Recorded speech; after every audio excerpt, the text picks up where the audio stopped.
Assalomu alaykum qadrli futbol muxlislari, futbolsevar do'stlar. Yana bir bor sizlar bilan diydor ko'rishib turganimdan bag'oyat xursandman. Qadrli do'stlar, bugun e'tiboringizga ajoyib bir mavzuni yoritmoqchiman.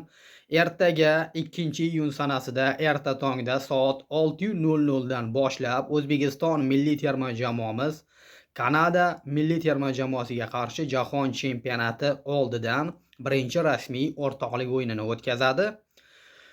Xo'sh, Fabio Cannavaro yana eng muhim bo'lgan futbolchilarni albatta sinovdan o'tkazadi. Eslatib o'tamiz, ertaga bizga yetib kelgan ma'lumotlarga qaraganda, hozir ayni vaqtlarda Kanadada kuchli yomg'ir boshlangan. Ushbu yomg'ir to chorshanba kunga qadar davom etadi.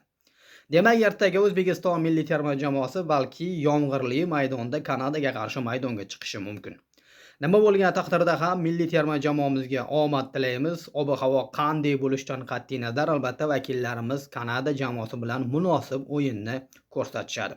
Bu borada O'zbekiston milliy terma jamoasiga omad tilaymiz. Qadrli do'stlar, demak erta tongda soat 6:00 dan boshlab ertaga 2-iyun sanasida Kanada O'zbekiston o'yinini tomosha qilishingiz mumkin.